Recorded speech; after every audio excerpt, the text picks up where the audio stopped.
나다니엘 호손 단편선. 야망이 큰 손님. 나다니엘 호손 지음. 천승걸 옮김. 9월의 어느 날 밤, 한 가족이 난로가에 둘러앉아 계곡에서 떠내려온 나무들, 마른 솔방울들, 그리고 절벽 아래로 무너져 내린 큰 나무들의 쪼개진 가지들을 난로에 잔뜩 얹어 불을 피우고 있었다. 굴뚝 위로는 불길이 윙윙 타오르면서 방안을 넉넉히 밝혀주고 있었다. 아버지와 어머니의 얼굴에는 차분한 즐거움이 담겨 있고 아이들은 즐겁게 웃고 있었으며 17살 난 큰딸의 얼굴이 행복 그 자체의 이미지라면 가장 따뜻한 곳에 자리 잡고 앉아 뜨개질을 하고 있는 나이든 할머니의 모습은 바로 늙은 행복의 이미지였다. 그들은 뉴 잉글랜드의 가장 황량한 곳에서 마음의 평화를 누리고 있는 것이다. 그들의 집은 화이트 힐즈 골짜기에 자리 잡고 있었는데 그곳은 1년 내내 특히 겨울철에는 무자비할 정도로 바람이 매섭게 불면서 사코 계곡 쪽으로 치닫기 전에 그들의 집을 다시 한번 혹독하게 휩쓸어 가는 곳이었다. 그들이 사는 곳은 춥기도 했지만 또 위험하기도 했다.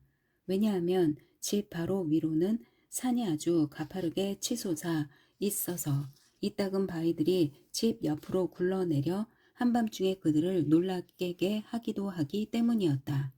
딸애가 막 어떤 재미있는 농담을 해서 모두들 즐겁게 웃고 있는데 그때 골짜기를 휩쓸어 오던 바람이 집 앞에 잠깐 멈춰서서 울음 같기도 하고 탄식 같기도 한 소리로 문을 흔들고는 계곡 아래로 빠져나갔다. 바람소리는 여느 때와 다른 이상한 데는 없었지만 그 소리는 한순간 그들을 우울하게 만들었다. 그러나 그들이 다시 즐거운 기분으로 되돌아왔을 때 그들은 누군가 문의 빗장을 들어 올리는 것을 보았다. 황량한 바람소리 때문에 나그네의 발걸음 소리가 들리진 않았지만 그 바람은 그가 다가오는 것을 알리고 그가 집에 들어설 때 울음 같은 소리를 내고 탄식하듯 문에서 빠져나간 것이었다. 그들은 이처럼 고독한 환경에서 살았지만 매일 세상 사람들과 이야기를 나눌 수가 있었다.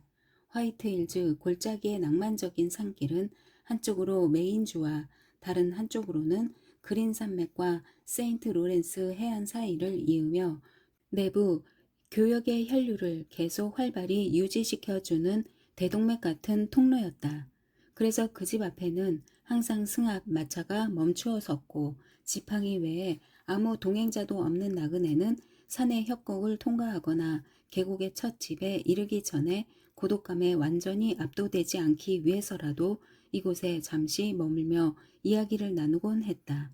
그리고 마차꾼들은 포틀랜드 시장에 가는 길에 이 집에서 하루를 묵으며 총각이라도 될 경우면 보통 잠자리에 드는 시간보다 1시간쯤 더 앉아 있다가 그 산골 처녀로부터 작별의 키스를 슬쩍 훔치기도 했다.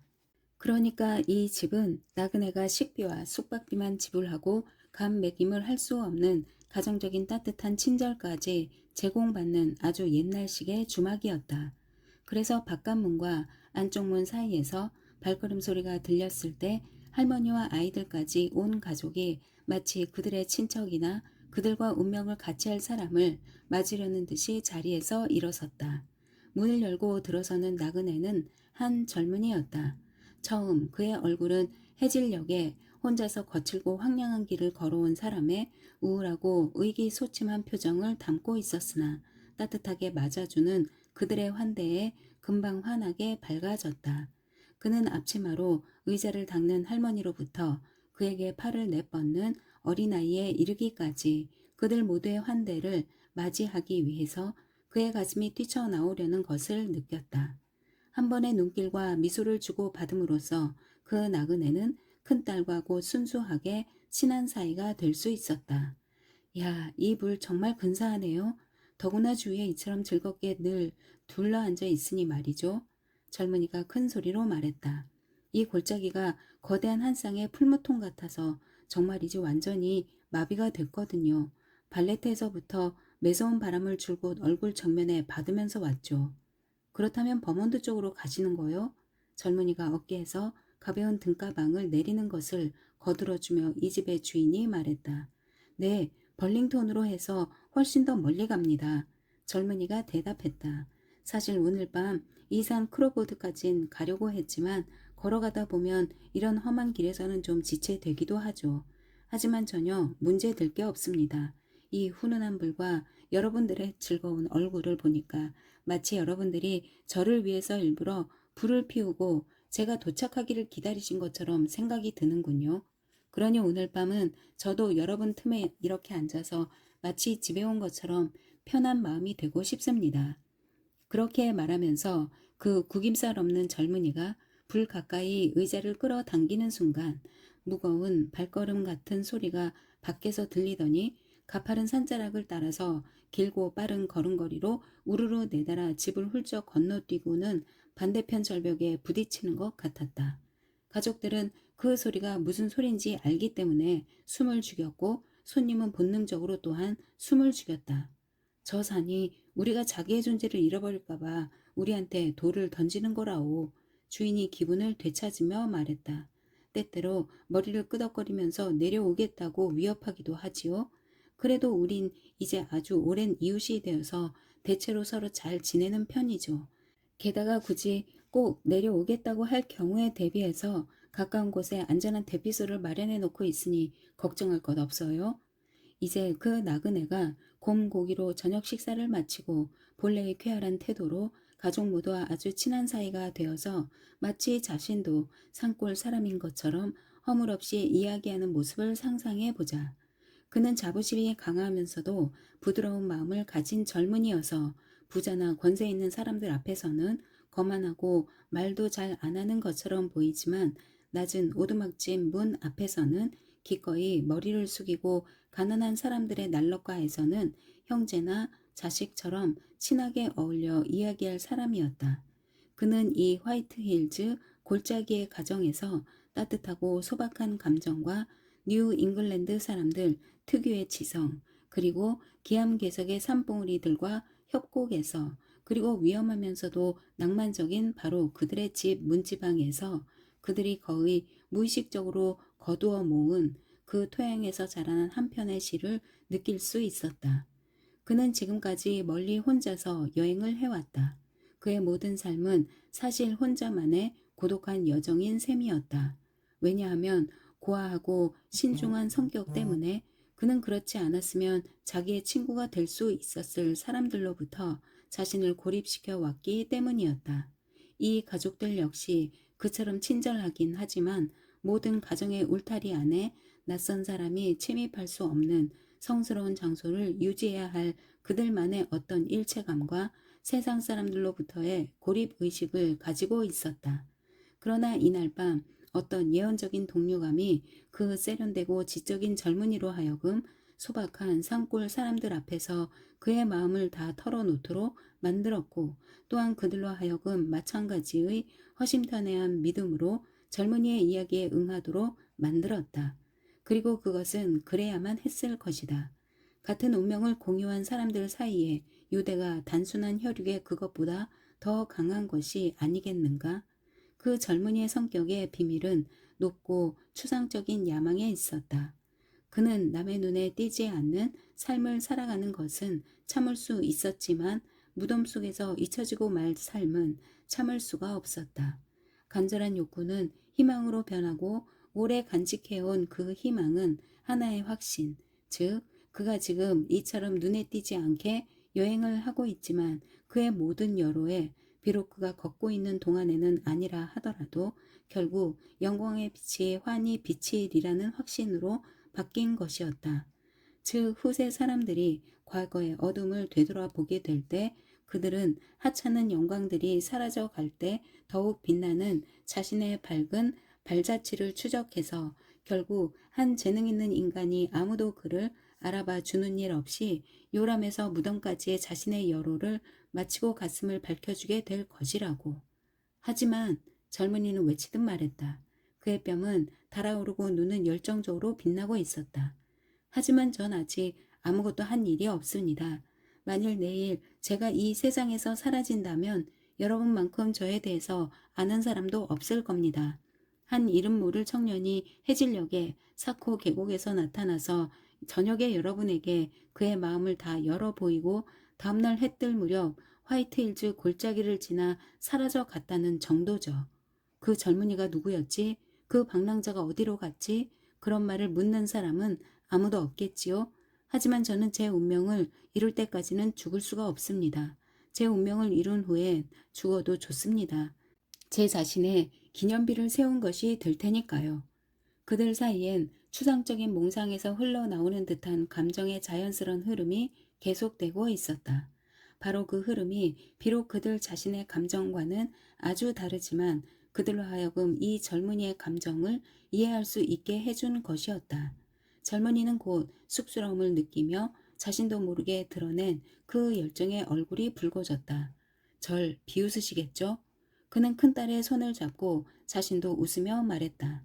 마치 오직 주위 시골 사람들의 시선을 끌기 위해서 마운트 워싱턴의 정상에 올라 얼어 죽기라도 하려는 것처럼 제 야망이라는 걸 말 같지도 않다고 생각하시겠죠?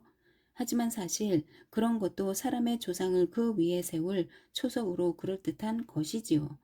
아무도 우리에 대해서 생각하지 않더라도 여기 이렇게 난로가에 앉아서 마음 편히 만족해하면 그게 더 좋은 거 아닌가요? 큰딸이 얼굴을 붉히면서 대답했다. 저 젊은이가 하는 이야기엔 뭔가 자연스러운 데가 있어. 그녀의 아버지가 잠시 생각에 잠겼다가 말했다. 만일 내 마음이 그런 방향으로 움직였다면 나도 아마 꼭 같은 느낌이었을 거야. 여보, 거 이상하지? 저 젊은이의 말을 들으면서 내 머리도 도저히 실현이 불가능한 것들을 생각해 보게 되니 말이오. 실현 가능할 수도 있겠죠. 남자는 호라비가 되었을 때 무얼 할 것인가를 생각하지 않아요? 아내가 말했다. 아니, 그런 뜻이 아니오. 그는 친절하게 그러나 꾸짖음이 담긴 어조로 아내의 그런 생각을 일축하며 큰 소리로 말했다. 에스터, 난 당신의 죽음을 생각할 때 내 죽음도 똑같이 생각하오. 하지만 나는 좋은 농장 하나를 갖고 싶었소.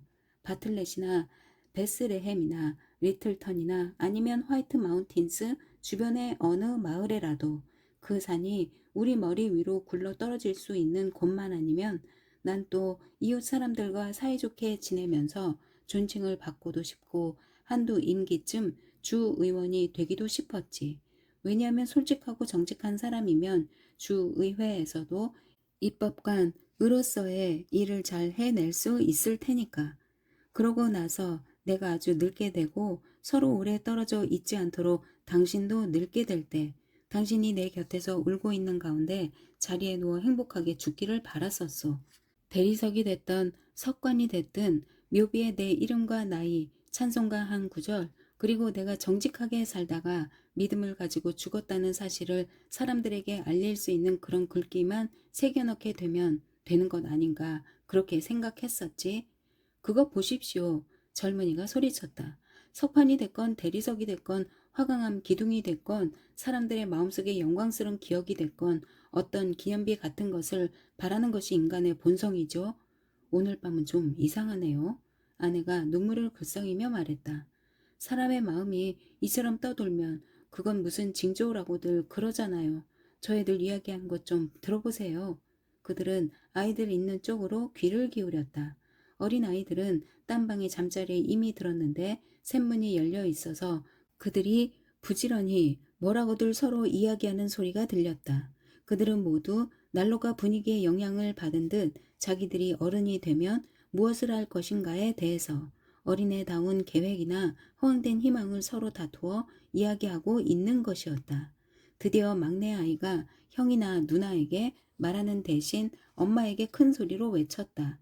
엄마, 내가 원하는 게 뭔지 말해줄게. 난 엄마, 아빠, 할머니, 우리 모두 그리고 저 아저씨까지 지금 막 같이 떠나서 풀룸부지 개울에 가서 물을 마시고 오는 거야. 따뜻한 잠자리를 떠나 훈훈한 난로가로부터 그들을 끌어내서 벼랑 너머 골짜기 깊숙이 흘러가는 풀륨 분지의 개울까지 갔다 오겠다는 아이의 엉뚱한 생각에 모두들 웃지 않을 수 없었다. 아이의 말이 끝나자마자 마차가 덜커덩거리며 오다가 문 앞에 잠깐 멈추는 소리가 들렸다. 마차 안에는 두세 사람이 타고 있는 듯했는데 그들은 서툰 곡조로 노래를 합창하면서 마음을 달래고 있는 것 같았다. 합창 소리가 절벽 사이에서 끊겼다 이어졌다 하면서 메아리쳐 가는 동안 그들은 여행을 계속할 것인지 아니면 여기서 하룻밤을 묵고 갈 것인지 망설이고 있는 듯했다. 아버지, 사람들이 아버지 이름을 부르는데요. 큰딸이 말했다. 그러나 주인은 정말 자기 이름을 부르는 소리가 들렸는지 의심스럽게도 했고 사람들을 자기 집에 묵도록 권유함으로써 너무 입속을 밝히는 것처럼 보이고 싶지도 않아서 서두르지 않고 천천히 문께로 다가갔다. 그러자 채찍을 휘두르는 소리가 들리더니 그 사람들은 계속 노래를 부르고 웃고 떠들면서 골짜기를 향해 내려갔다. 그러나 그들의 노래와 웃음소리는 산속 깊숙한 곳에서 음울하게 메아리쳐 오는 것이었다. 거봐 엄마. 아이가 다시 소리쳤다. 저 사람들이 풀륜까지 우리들 태워다 줄 수 있었을 텐데.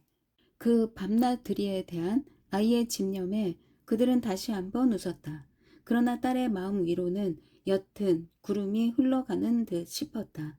그녀는 무거운 표정으로 불 속을 들여다보면서 거의 한숨처럼 길게 숨을 내쉬었다. 억제하려고 약간 노력을 했지만 자신도 모르게 그렇게 숨을 내쉬고 만 것이었다. 그래서 그녀는 놀라 얼굴이 붉어지면서 그들이 자신의 가슴속을 들여다보기라도 한 것처럼 얼른 난로 주위를 돌아다 보았다. 젊은이가 무슨 생각을 하고 있었느냐고 그녀에게 물었다. 아무것도 아니에요. 그저 잠깐 외로움 같은 걸 느낀 거죠. 그녀는 미소를 내리깔며 대답했다. 저에겐 말이죠. 사람들의 가슴 속에 무슨 생각이 들어있는지 느낄 줄 아는 재능이 있어요. 그는 반쯤 진지하게 말했다. 아가씨, 비밀이 뭔지 알아맞혀 볼까요? 젊은 아가씨가 따뜻한 난로가에서 떨고 어머니 곁에서 외로움을 호소한다면 그게 뭘 뜻하는지 전 알고 있으니까요. 그 느낌을 말로 표현해 볼까요? 말로 표현될 수 있는 거라면 그건 이미 소녀의 느낌이 아니겠지요. 산의 요정 같은 그 아가씨는 웃으면서 그러나 그의 눈길을 피하면서 대답했다. 이 모든 말은 두 사람 사이에서만 오간 것이었다. 아마도 사랑의 싹이 그들의 가슴 속에서 솟아오르고 있었을 것이다. 그 싹은 너무도 순수해서 이 세상에서는 온전히 자랄 수 없고 천국에서나 활짝 꽃필 그런 사랑의 싹이었다. 여자들은 젊은이가 지닌 그런 부드러운 위엄을 우러러보게 마련이고 자존심 강하고 사색적이면서도 친절한 마음을 가진 남자는 그녀가 지닌 그런 소박함에 사로잡히게 마련이니까. 그러나 두 사람이 부드럽게 이야기를 나누는 동안 그리고 그가 행복한 슬픔과 밝은 그늘과 소녀의 수줍은 열망을 지켜보고 있는 동안 골짜기를 빠져나가는 바람 소리는 점점 더 깊고 음울해져 가고 있었다. 그 소리는 상상력이 풍부한 젊은이의 말처럼 옛날 인디언이 살던 시절에는 이 산에 거처를 정하고 높은 산봉우리들과 깊은 협곡을 그들의 성역으로 삼았다는 광풍의 정령들이 부르는 합창의 선율 같았다. 길을 따라서는 마치 장내 행렬이 지나가듯 오열하는 바람소리가 휩쓸고 지나갔다.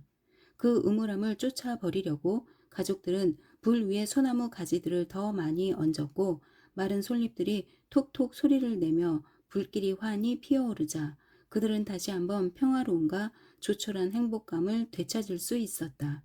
불빛이 주위를 감싸듯 떠돌며 그들 모두를 쓰다듬어 주는 것 같았다. 저쪽에서는 아이들이 잠자리에서 빠끔히 내다보고 있었고 이쪽에는 건장한 체격의 아버지, 차분하고 신중한 모습의 어머니, 이마가 넓고 교양 있는 젊은이, 꽃봉오리처럼 피어나는 소녀, 그리고 가장 따뜻한 자리에서 여전히 뜨개질을 하고 있는 착한 할머니가 불가에 둘러앉아 있었다. 이제 할머니가 손가락을 부지런히 계속 움직이면서 잠시 얼굴을 들며 말했다.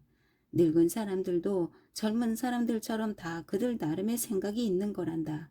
너희들이 이런저런 걸 바라고 계획하고 이런저런 걸 생각하고 상상하는 걸 보니 내 마음까지도 들뜨게 되는 것 같다. 이제 한두 발짝만 더 가면 무덤에 이르게 될 나 같은 늙은 여자가 바라는 게 뭐 있겠니? 얘들아, 내가 너희들에게 이야기할 때까진 그 생각이 밤이나 낮이나 내 머리에서 떠나지 않을 게야. 어머니, 그게 뭔데요? 남편과 아내가 곧 물었다.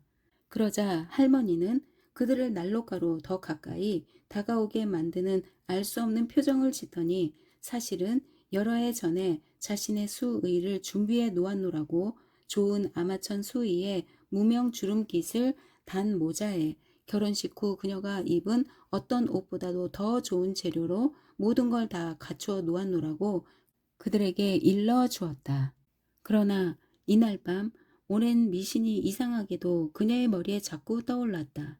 그것은 그녀가 젊었을 때 듣던 것인데 만일 시신이 뭔가 흐트러지게 되면 예컨대 주름깃이 똑바로 안 펴졌다거나 모자가 제대로 안 씌워졌다거나 하기만 해도 시신이 흙 밑에 관 속에서 싸늘한 손을 뻗쳐 제대로 매무새를 갖추려 애쓴다는 것이었다.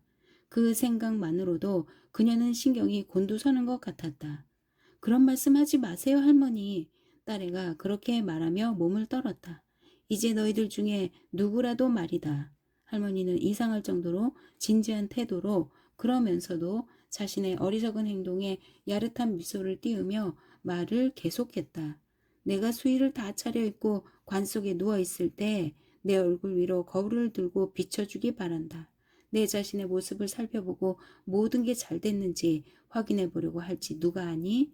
늙은 사람이건 젊은 사람이건 우리는 모두 무덤과 기념비 같은 걸 늘 생각하지요. 젊은이가 혼잣말처럼 중얼거렸다. 전 뱃사람들이 말이죠. 배가 가라앉아가기 시작하고 아무도 모르게 흔적도 없이 이름도 없는 광활한 무덤인 바다에 묻히게 될 때 그 느낌이 어떨는지 늘 궁금한 생각이 듭니다. 잠시 모고를 송연케 하는 할머니의 생각이 그 이야기를 듣는 사람들의 마음을 사로잡고 있었기 때문에 어둠 속에서 광풍처럼 으르렁거리는 바람 소리가 점점 더 넓고 깊고 무시무시하게 퍼져나가는 것을 그 불운의 사람들은 의식하지 못하고 있었다. 집과 집안에 있는 모든 것들이 떨리며 흔들거렸다. 마치 그 끔찍한 소리가 최후 심판의 나팔 소리이기라도 한 것처럼 집안 자체가 흔들리는 것 같았다. 젊은 사람들, 나이 든 사람들 모두 경악의 눈길을 서로 주고받으며 한순간 아무 말도 못하고 꿈쩍할 수도 없이 공포에 질려 헬쑥하게 굳어 있었다. 다음 순간 그들 모두의 입에서 같은 비명이 동시에 튀어나왔다. 산사태다! 산사태다! 그 짧은 한마디가 뭐라고 표현할 수 없는 그 재앙의 공포를 비록 묘사할 수는 없다 해도 전달할 수는 있었을 것이다. 희생자들은 집에서 뛰쳐나와 그런 위기에 대처해서 일종의 방벽을 세워놓은 더 안전하다고 생각되는 대피소를 찾았다. 오호라, 그러나 그들은 안전한 곳을 버리고 파멸의 길로 곧장 뛰어들어 간 것이었다. 산 허리가 온통 무너져 내리며 돌과 흙을 폭포처럼 쏟아부었다. 그러나 그 폭포의 더미는 집에 이르기 직전에 두 갈래로 갈라지면서 집의 창문 하나 건드리지 않은 채 집 주변을 온통 덮치며 길을 막아버리고 그것이 휩쓸고 간 자리에 있던 모든 것들을 함몰시켜 버렸다.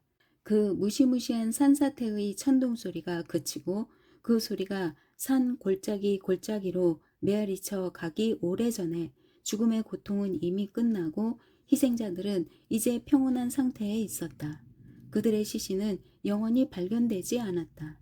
다음날 아침 가는 연기가 집의 굴뚝에서 빠져나와 산 허리께로 피어 올라가는 것이 보였다.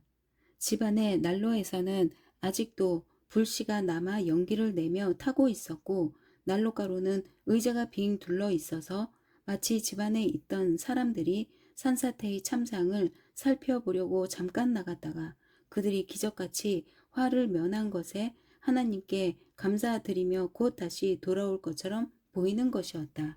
가족 모두들 뭔가 기억할 만한 기념물들을 각각 남겨서 그 가족을 아는 사람들은 그 기념물들을 보면서 각자를 위하여 눈물을 흘렸다.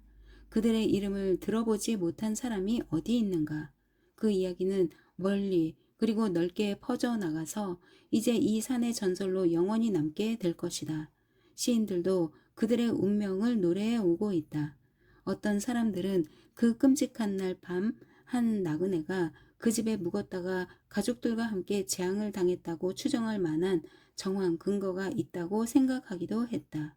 또 다른 사람들은 그런 추측을 뒷받침할 만한 충분한 근거가 없다고 말하기도 했다. 아, 슬프도다. 지상의 불멸을 꿈꾸던 고매한 정신의 젊은이여. 그의 이름과 존재는 영원히 알려지지 않았고 그가 살아온 길, 그가 살아가는 방식, 그의 계획들은 영원히 알아낼 수 없는 수수께끼로, 그리고 그의 죽음, 그의 실종까지도 영혼의 의문으로 남은 것이다. 그렇다면 죽음의 순간의 그 고통은 누구의 것이었을까?